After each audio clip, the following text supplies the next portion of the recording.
Hare Rama, Rama Rama, Hare Hare, Hare Krishna, Hare Krishna, Krishna Krishna, Hare Hare, Hare Rama, Hare Rama, Rama Rama, Hare Hare. Hare Krishna, Hare Krishna, Krishna Krishna, Hare Hare, Hare Rama, Hare Rama, Rama Rama, Hare Hare, Hare Krishna.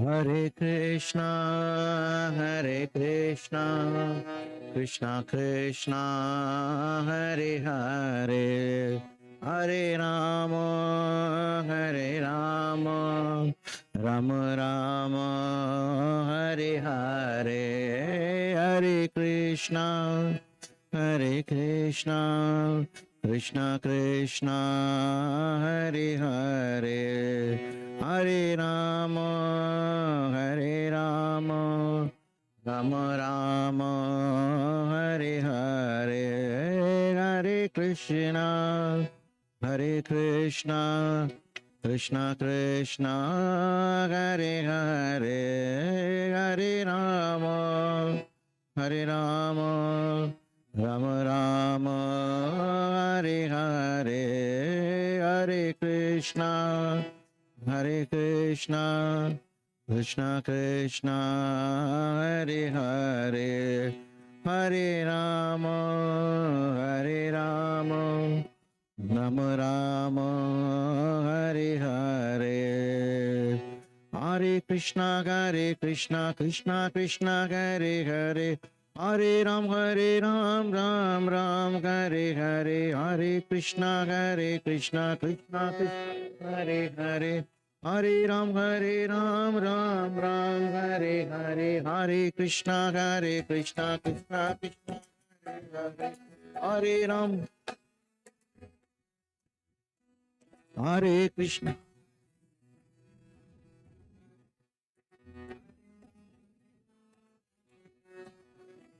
Hare Krishna, Krishna Krishna, Hare Hare, Hare Ram, Ram, Hare Hare.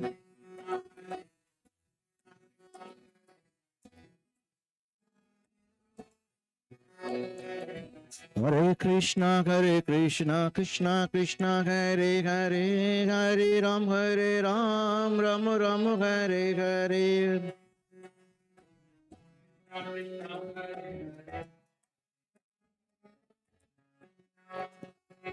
Hare Krishna, Krishna Krishna, Hare Hare, Hare Ram, Ram, Hare Hare.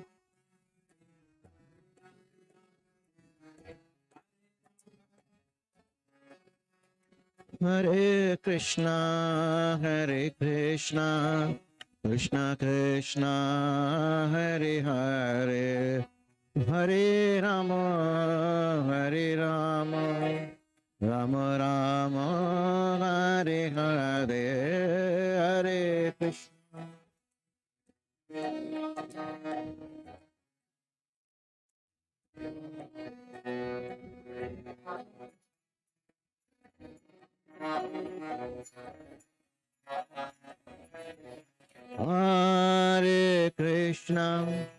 Hare Krishna, Krishna Krishna, Hare Hare, Hare Rama, Rama Rama, Hare Hare, Hare.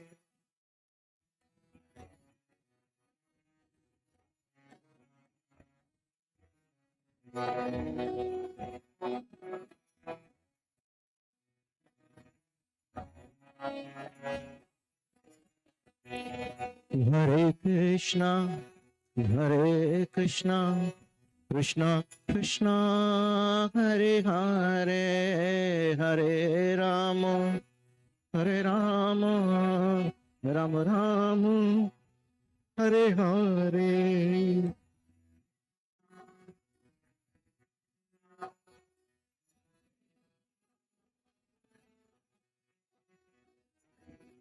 Maharaj here.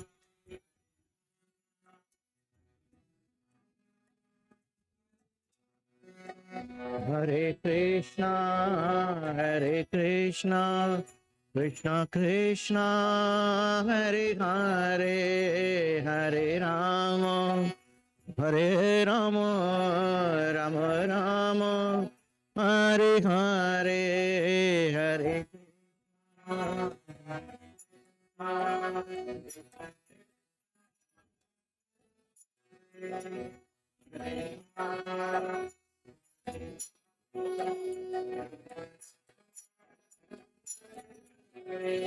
Hare Krishna, Hare Krishna, Krishna Krishna, Hare Hare, Hare Rama, Hare Rama, Rama Rama, Hare Hare, Hare Krishna.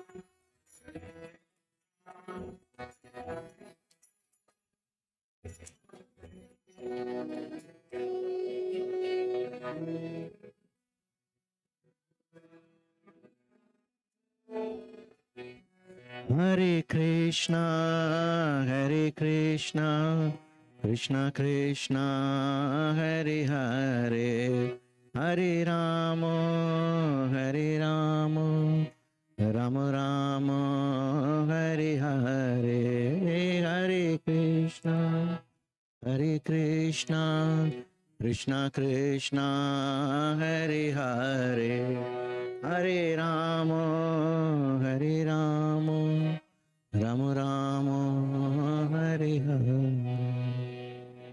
Nitai Gaur Premanandi, Srila Prabhupada ki jai.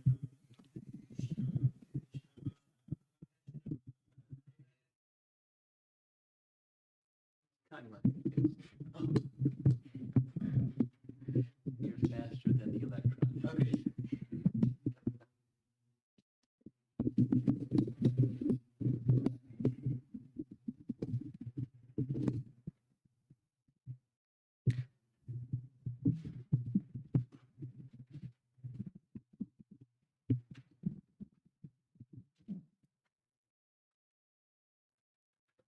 Okay. Jai Radha Madhava Kunjabi Adi. Car Charles. Jai Radha Madhava Kunjabi Adi.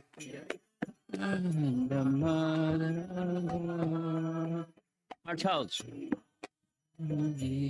Gopi Jana Balaba Girivadadi. Gopi Jana Balaba Girivadadi. Gopi Jana Balaba Girivadadi. Gopi Jana Balaba Girivadadi. Jasodanandana Braja Jana Ranjana.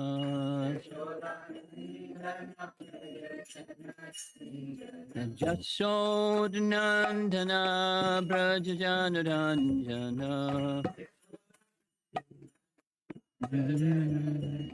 Jamuna Tira Vanapchadi.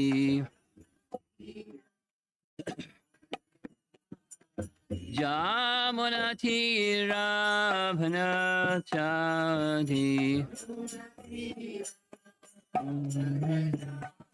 Jaya Radha Madhava Kunja Bihari Jaya Radha Madhava Kunja Bihari Jaya Radha Madhava Kunja Bihari Radha Madhava Kunja Bihari Gopijana Vallabha Girivara Dadi Gopijana Vallabha Girivara Dadi Gopijana Vallabha Girivara Dadi Gopijana Vallabha Girivardhari Jasodanandana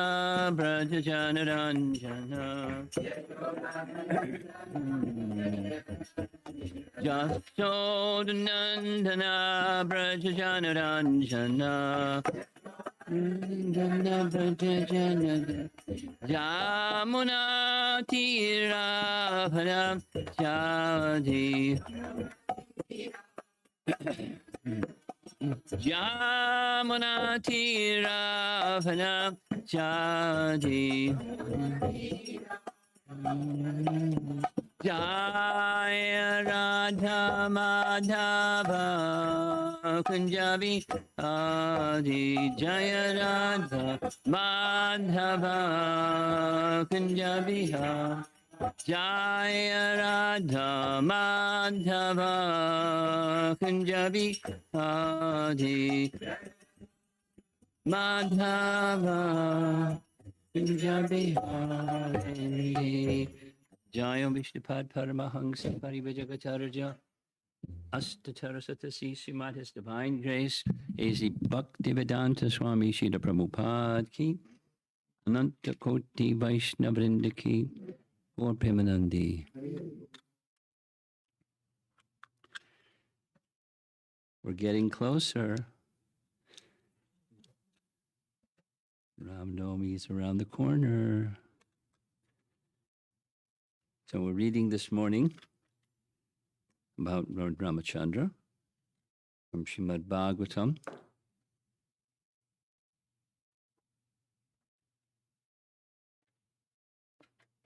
Canto 9, Chapter 10, starting with text number 12, 9, 10, 12. Om Namo Bhagavate Vasudevaya. Om Namo Bhagavate Vasudevaya. Om Namo Bhagavate Vasudevaya. Narayanam Namaskritya Naram Chaiva Narottamam Devim Saraswatim Vyasam Tato Jayamodirayat. Text 12. Lord Ramachandra, whose lotus feet are worshipped by Lord Brahma and Lord Shiva, had assumed the form of a human being. Thus, he performed the funeral ceremony of Jatayu, who was killed by Ravana. The Lord then killed the demon named Kabandha, and after making friends with the monkey chiefs, killing Vali, and arranging for the deliverance of Mother Sita, he went to the beach of the ocean. Purport. When Ravana kidnapped Sita, he was obstructed on the way by Jatayu, a large bird. But the powerful Ravana defeated Jatayu in the fight and cut his wing. When Ramachandra was searching for Sita, he found Jatayu almost dead and was informed that Sita had been carried off by Ravana. When Jatayu died, Lord Ramachandra did the duty of a son by performing the funeral ceremony. And then he made friends with the monkeys to deliver Sita. Text 13. After reaching the beach, Lord Ramachandra fasted for 3 days, awaiting the arrival of the ocean personified. When the ocean did not come, the Lord exhibited his pastime of anger. And simply by his glancing over the ocean, all the living entities within it, including the crocodiles — I didn't know there's crocodiles in the ocean, but crocodiles — and sharks were agitated by fear. Then the personified ocean fearfully approached Lord Ramachandra, taking all paraphernalia to worship him. Falling at the Lord's lotus feet, the personified ocean spoke as follows. Text 14. Oh, all-pervading Supreme Person, we are dull-minded and did not understand who you are, but now we understand that you are the Supreme Person, the Master of the entire universe, the unchanging and original personality of Godhead. The demigods are infatuated with the mode of goodness, the Prajapatis with the mode of passion, and the Lord of Ghosts with the mode of ignorance. But you are the master of all these qualities. Purport. The word jada, dia, refers to intelligence like that of an animal. A person with such intelligence cannot understand the Supreme Personality of Godhead. Without being beaten, an animal cannot understand the purpose of a man. Similarly, those who are dull-minded cannot understand the Supreme Personality of Godhead, but when punished severely by the modes of material nature, they begin to understand him. A Hindi poet has said, Dukha se sabahari bhaje, sukha se bhaje koi, sukha se agar hai hari bhaje, dukha katan se hai. When one is distressed, he goes to the church or temple to worship the Lord, but when opulent, he forgets the Lord. Therefore, punishment by the Lord through the material nature is necessary in human society, for without it, men forget the supremacy of the Lord due to their dull, blunt intelligence.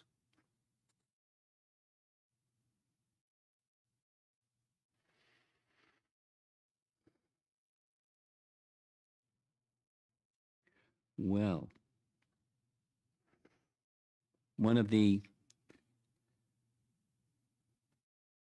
topics one of the ways of looking at scripture, including Ramayana, there's the plot,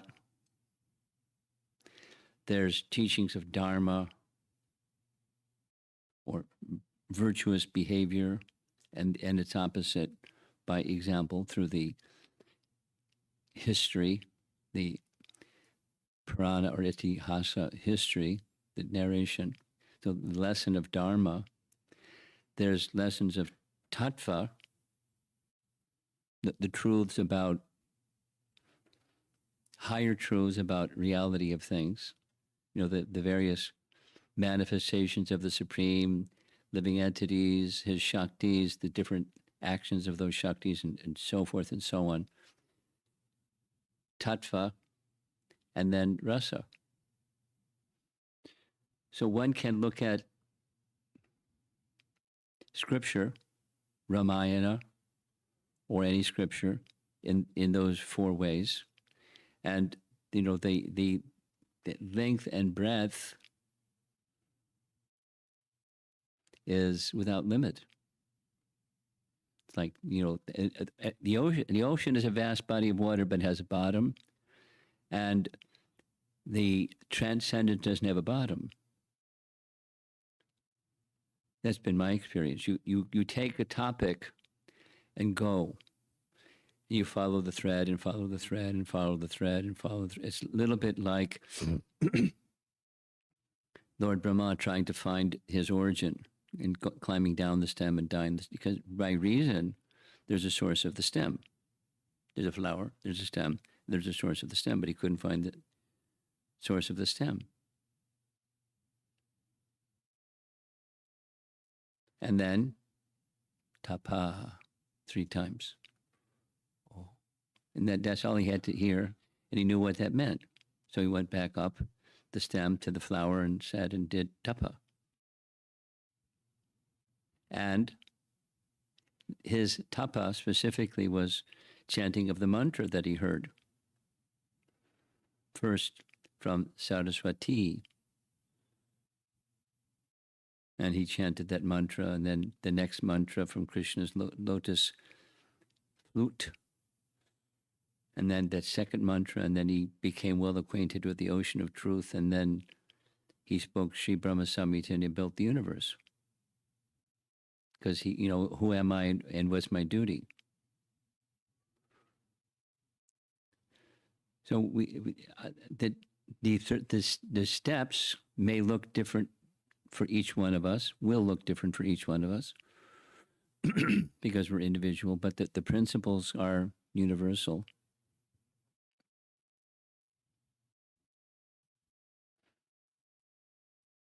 I got one answer to the question why there's so many versions of Ramayana. I'm waiting for the others to respond. Let's see. But I wanted to pass on one response. This one response was from Hridayananda Maharaj, a Sanskrit scholar, and he did massive research in Mahabharata. He didn't complete it, but he was preparing a readable Ramayana version, and he didn't complete it. But anyway, his explanation was, in the case of Ramayana, there are multiple versions in comparison to Srimad Bhagavatam, because in Srimad Bhagavatam, in addition to the storyline, so these 4 things, in addition to the storyline, there's extensive teachings, like Sankhya, or other teachings. The process of creation, several times in the Bhagavatam, the process of creation is described. So,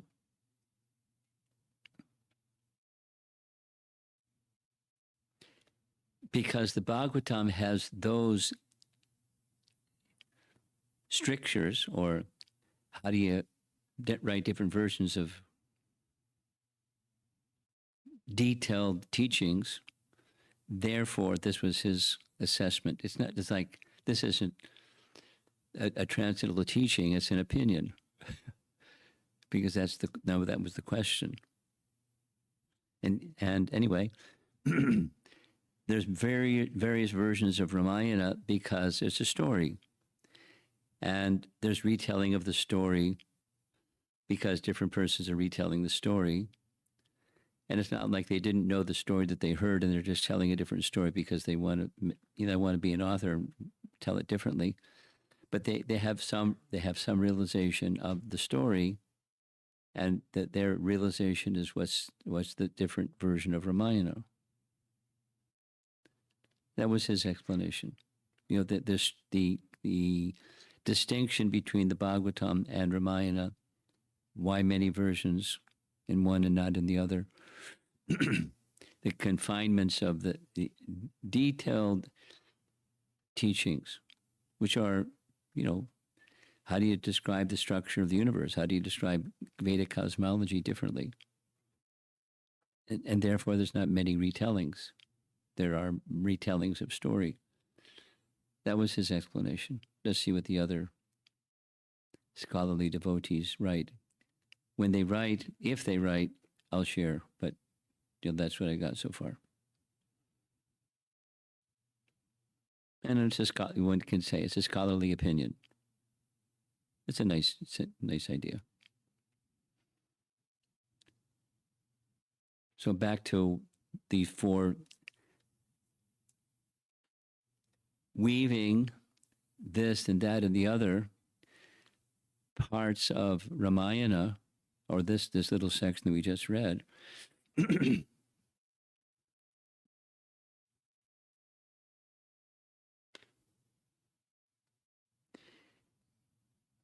it's to say one could emphasize, as we did already, the merciful nature of, this is a tattva topic, the merciful nature of Lord Ramachandra. He didn't discriminate one species and other species. Someone's high, someone's low.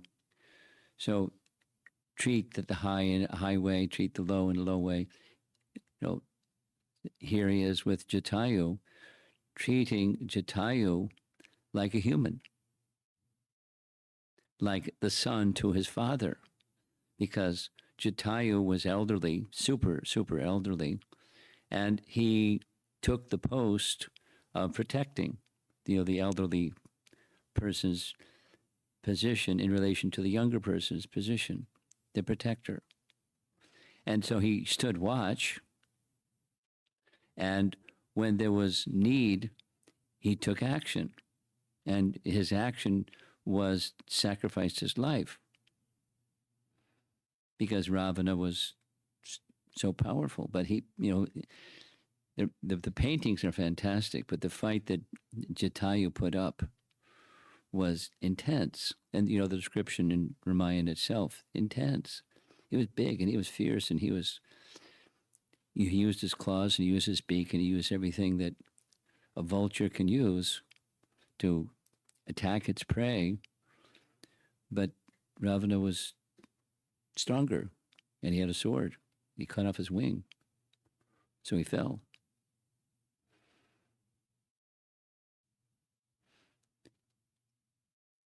And of course, there's many. There's the story line, that aspect of Ramchandra wanted to know, Jatayu knew, which direction did he go?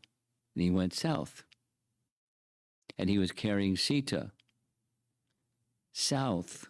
So that's tells a big, it's not that he didn't find Sita, but he knew at least which direction she went, because he didn't even know what direction she went in. And he's in the forest.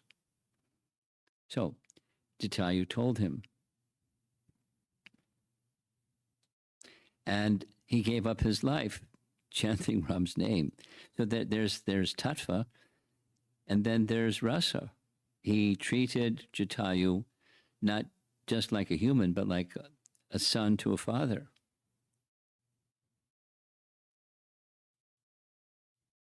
And as much as he was eager to find Sita, he, a little time out to do a proper send off of the soul to the soul's next destination. Of course, because he chanted in Ram's arms, he chanted Ram's name, we know where he went, but still the procedure was followed.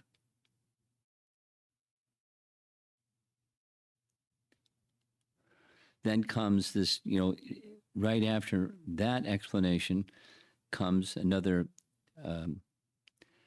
a lesson that Srila Prabhupada chose to amplify, and that is, people turn to God when there's difficulty, and they turn away from God when things are not difficult.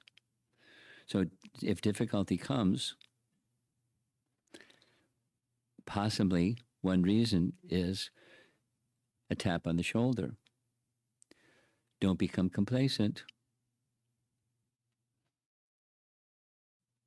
because here's some difficulty. And then the amplification of attentiveness to the Supreme rises.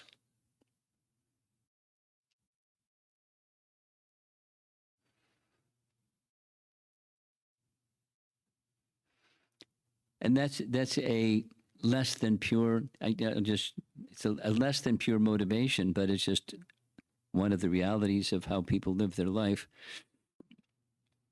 They turn to their protector when they need protection, and they don't have that same regard otherwise. Just a little sharing. Somebody that's I'm going to send this to them because it's in Hindi. As a Hindi-speaking person, a father of a couple children and this and that, and they had, because of his job situation, he moved to another place and this and that, and they've got a nice house and this and that, and everything's fine except his daughter isn't getting into the school that his daughter wants to get into. So the daughter is distressed, the wife is distressed, the family is distressed because, we didn't get into the school that we wanted. And, and he's calling out to me and, Krishna, get my daughter in a nice school. I'm going to send him this little Hindi statement, Hindi poet. There's nothing wrong, but it's not, there's something above turning to God when we're in trouble or you want something. Because when is there a time when you don't want something? It's sometimes and sometimes. So if difficulty may come when the personality of Godhead understands we need a little tap on the shoulder and you become complacent. And it's true. The four, from Bhagavad Gita, 4 types of pious people render service unto me. And, it's a list of I want, or I want. And when you want, 4 type pious people turn to God because they want. And one of them is relief of distress.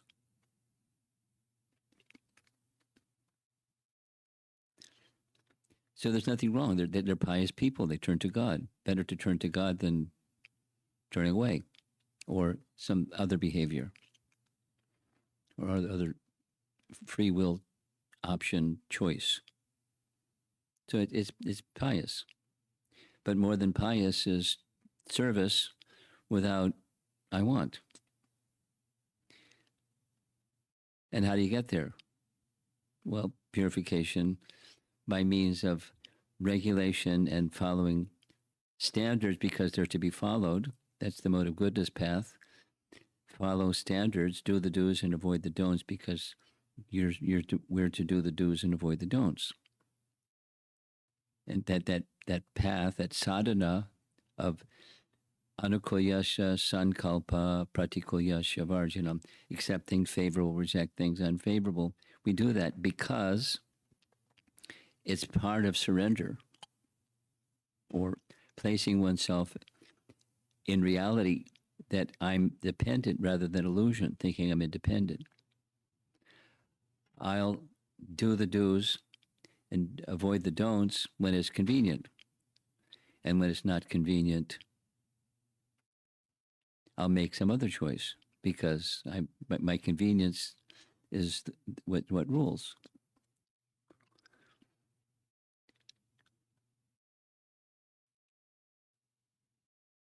So it's not cruel.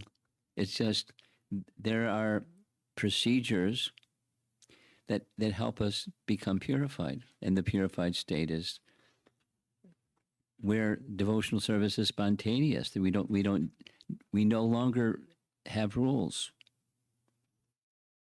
And how do you get to where you no longer have rules?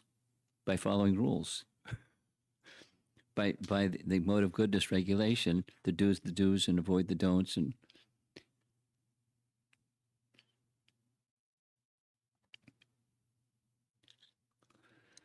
sadhana properly done, potentially there's purification, and the purification potentially may reach the stage where service is spontaneous. And then when it's spontaneous, there may be a discrepancy. But what's driving the discrepancy is spontaneous. A very nice example, there are many nice examples. One nice example is in Chaitanya Lila.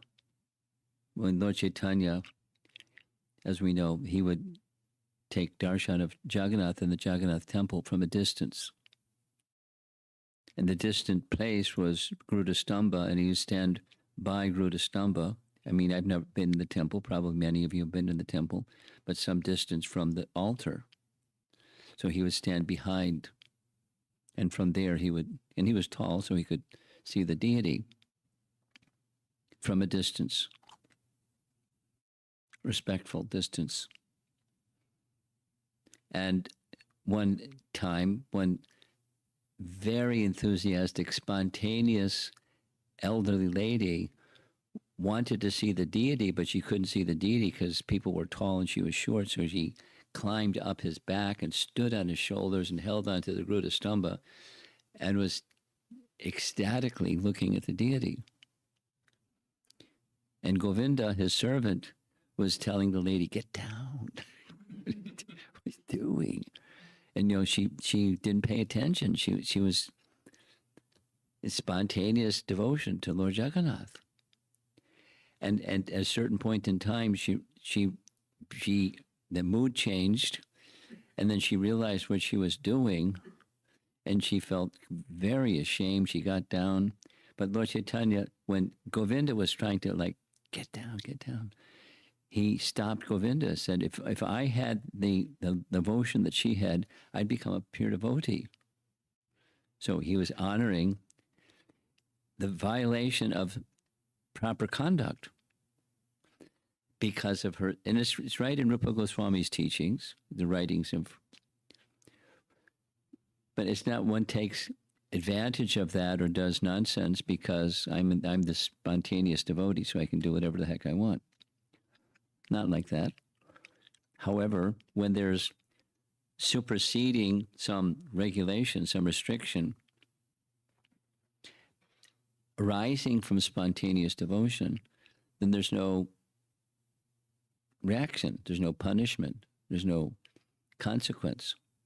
It's just part of how a spontaneous devotee lives their life.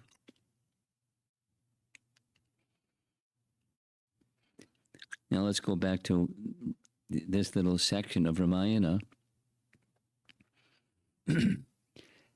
Much of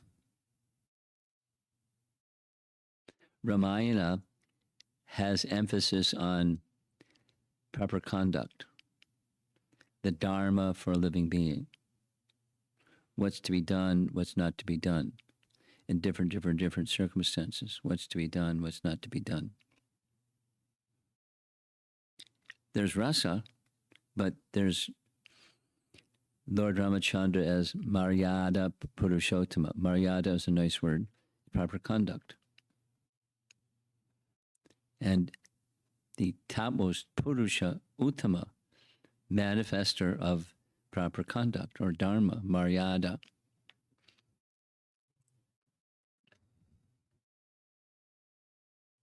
And then there's others on the other end of the spectrum, like Ravana, who just, could care less. Although, it's a detail, although he knew what's to be done, what's not to be done. His father was a very elevated Brahmana. Very elevated Brahmana. So he was a Brahmana father that had Brahminical training, and he knew what the scriptures said. So sometimes when his younger brother would advise him, don't do this because, like dealing with Hanuman, when Hanuman as a messenger or a spy was found, Ravana was going to kill him. It's not within scripture. You can't kill a messenger or a spy. You can punish him, but you can't kill him.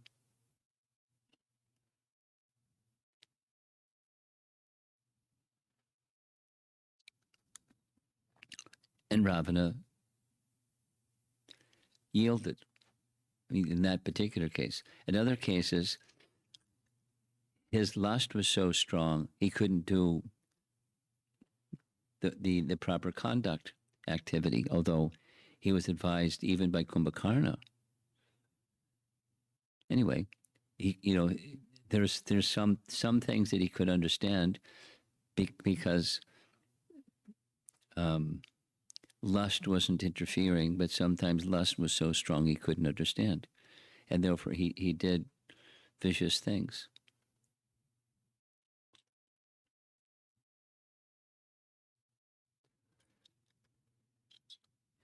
Not only he was lustful, he was so terribly proud.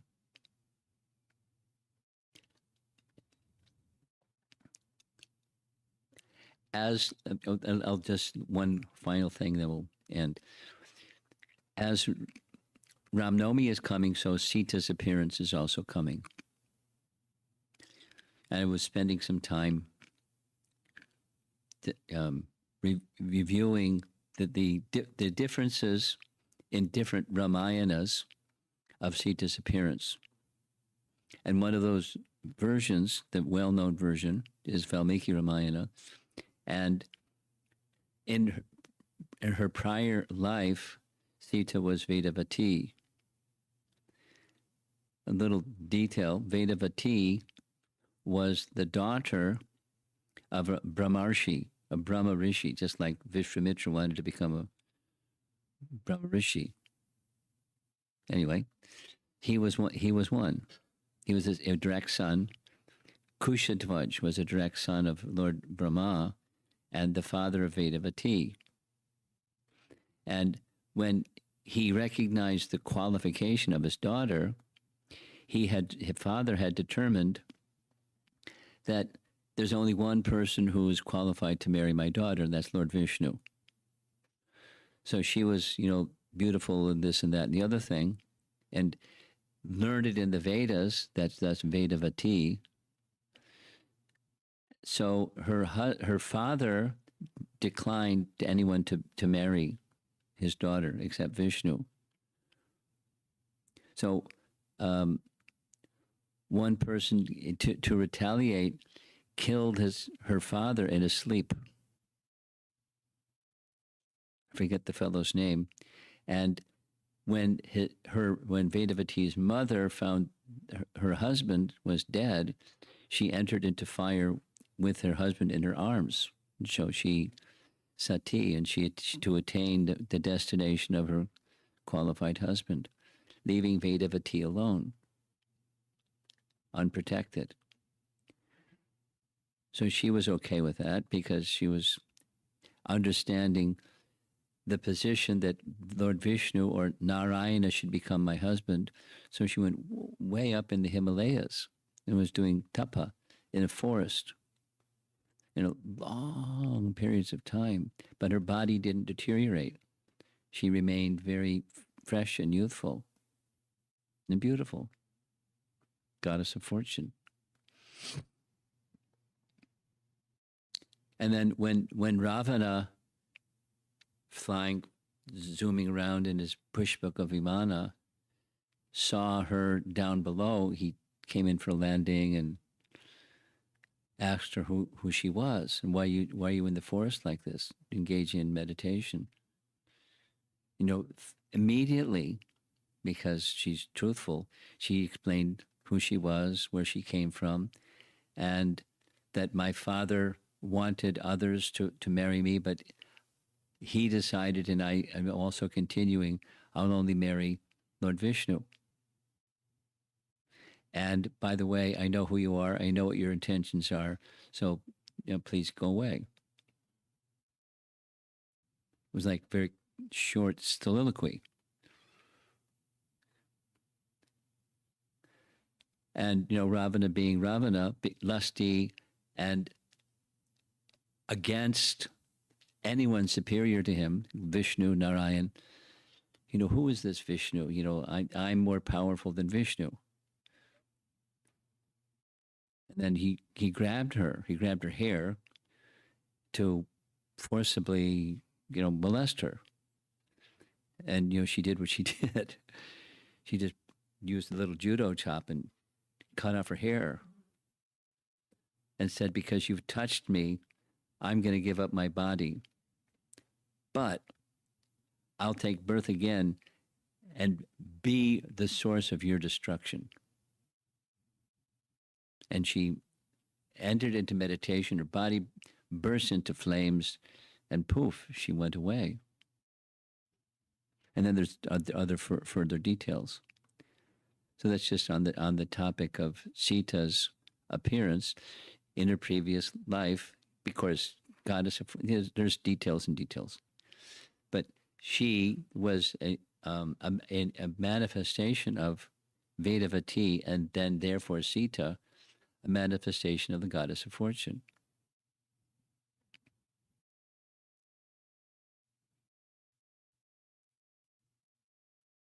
And Ramachandra, manifestation of the personality of Godhead with his consort, or his energetic expansion, his Swarup Shakti, Sita. And then there's the pastimes. There's the tattva, and then how the energies and expansions of those energies and all of those nice things that are very interesting to understand, because then the puzzle pieces start to fit together. It's not just a nice story. It's the Supreme Personality of Godhead manifesting himself and his various energies, and learned persons can understand, and others just take it as a nice story or fiction, or however they take it. A parable with a message or something.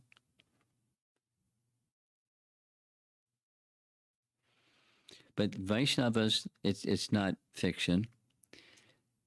It's personality of Godhead enjoying activities and at the same time teaching.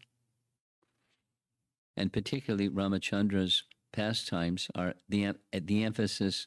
There's rasa, but the emphasis is on proper conduct, moral conduct. So it's a very good book for Kali Yuga. People to know what's proper conduct, because how are you going to know? The examples, the world, the examples are bad examples, and there may be some goodness, but then not really. Scratch a little bit the surface, and it's not so good.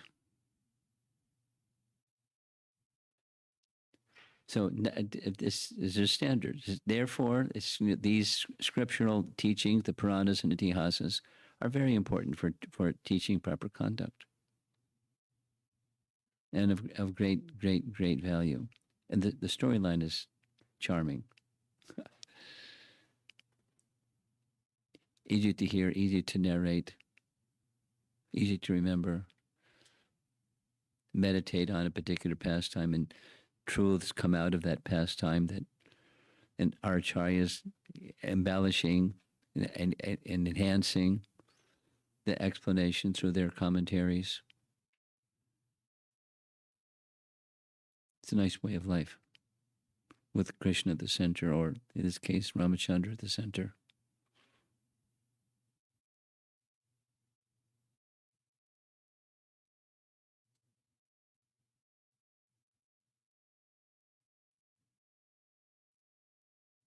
Then Lord Nrsimhadev and the good guys and the bad guys, good and evil, and transcendence, and the protection that the personality of Godhead gives to those.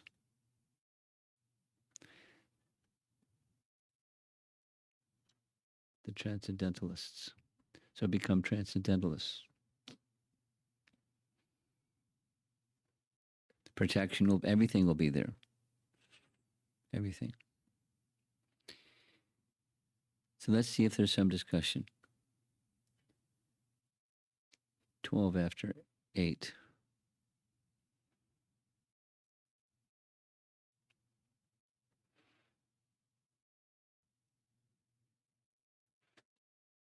Yes, all the way in the back.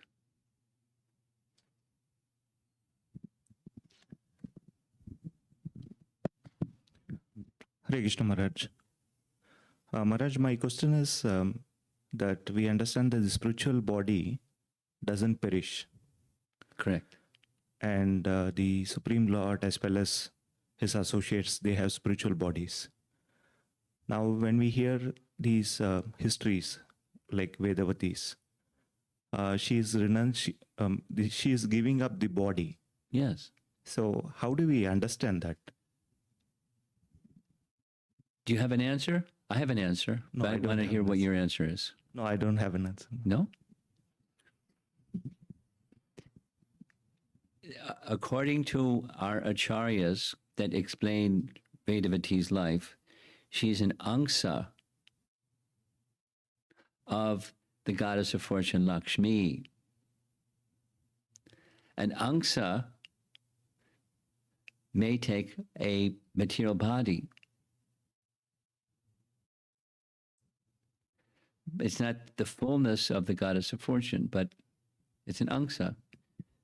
And that angsa is invested in her, and that therefore, in full knowledge of the Vedas, it's in everything else, and everything else, and everything else. And her focus is what her focus is. So, you know, because the next, besides, if she's the goddess of fortune, how can Ravana, dirty Ravana, grab her hair?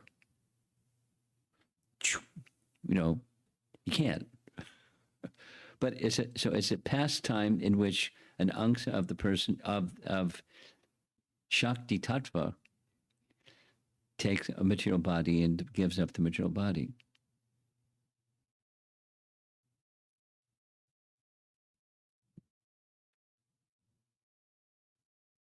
Anything else?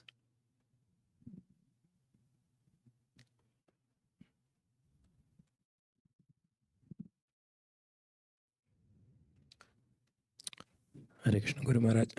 I have a question. I think in the beginning you mentioned that scriptures can be looked at in any four ways. But maybe I heard wrong. Tattva versus rasa. Pastimes, Yes. lila, dharma, tattva, rasa. Okay. Thank you, Maharaj. Another And I'm question. using my hand showing a hierarchy, but it doesn't have to be in that sequence. Okay. Okay. Okay. Another question. You mentioned Lord Brahma wrote the Brahma Samhita. After that, he did the creations. Is that, or did it happen before or after? Oh, I don't know. My understanding is before he became enlightened and he spoke what he spoke, you know, but where's the record of what he spoke? Who wrote it down? Or who heard it? One might ask that question. But my assumption was he became, Prabhupada's language, he became well acquainted with the ocean of truth, or it's in the Brahma Samhita itself, and then the prayers. And that's, anyway. So your question is before or after? Yes, Maharaj. And my assumption is before. Knowledge comes before the action. Okay. The reason I asked that question is because it mentions so many things that are yet to happen. That's okay. No Okay. problema.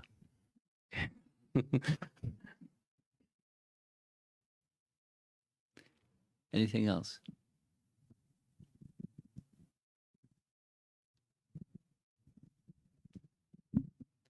Hare Krishna Maharaj, thank you for the wonderful class.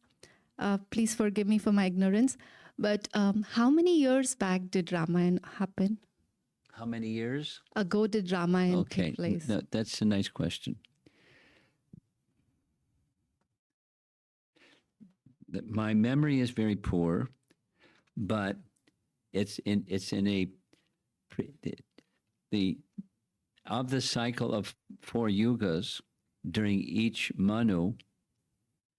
There's 71, and Krishna's appearance is the 28th yuga cycle of Vaivasvata Manu. Lord Ramachandra's pastime is the 24th yuga cycle of the 4 Manus. So that's a big number. So what the number is, I'm not good at math, so not in my head at least. So it's 4 yuga cycles ago. We speak of it commonly, or at least we hear of it, and then therefore speak of it as if it's just prior to this Kali Yuga was Dwarpa Yuga, then prior to Treta Yuga, but it wasn't like that.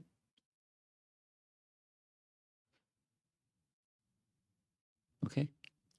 Thank you, Maharaj. I have a follow-up question. Okay. So if it didn't happen recently, then how come the bridge and all those places are there even now? Why not? It's like so long ago. We want them to go away. I'm just wondering, how is it possible? Well,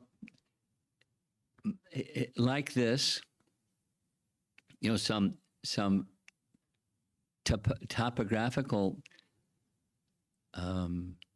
manifestations may be there, but the places were forgotten, just like even the places of Krishna's pastimes. From the time of Krishna's disappearance to the time of Chaitanya Mahaprabhu's appearance, the places were missing. He identified Radhakund Shamakund, and then the 6 Goswamis were instructed to reveal the other places. And now it's like, but those places that are now developed, who knows what's going to happen with them over time. So they may rise and disappear and then rise again and so forth. So the specific places, like the city of Ayodhya. How do we know where the city of Ayodhya was? Well, there's the palace, Janaka's palace. But how long ago was Janaka's palace built? You've been to Ayodhya? Seen photographs of Janaka's palace? It's like new. I mean, relatively new. It's not 4 yuga cycles ago. So things may be restored and deteriorate and so forth and so on.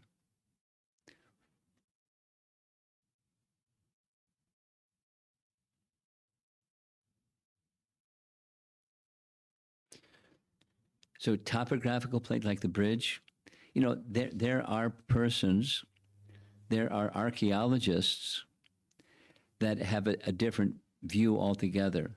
That which is underground is not the bridge. It isn't what it is, or it isn't what people say it is. This is what it is. It's not the bridge. And then there are even, Vaishnavas that say. So back to your question. There may be vestiges that indicate to some people X, and some people it's not X. And those that have devotion, they not only say it's X, but they build something, a temple or then hundreds of thousands of people come to see the temple or the commemoration place or something. So time and tide move, and the transcendentalness of a place doesn't change. The aprakat and prakat doesn't change. The aprakat doesn't change. Prakat may change.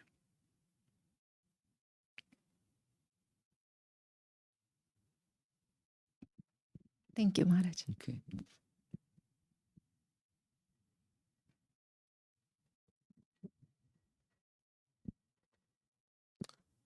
Hare Krishna, Guru Maharaj, you mentioned the other day about the audio book for Chasing the Rain, volume 2 and 3. Is it available? It's just one. Okay. He did one. Somebody very kindly has completed 2 and 3.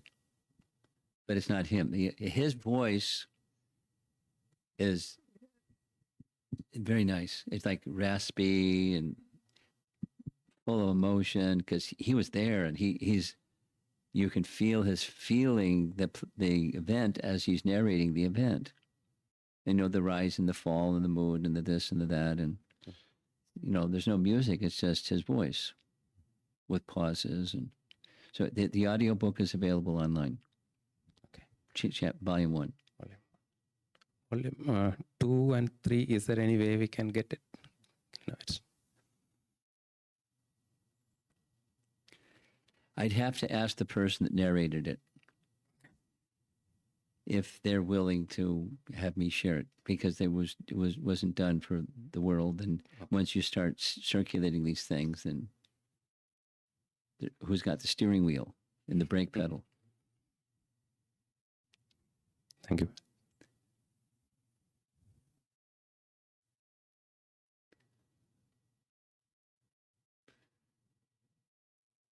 Okay. Srila Prabhupada ki Jai. Jai.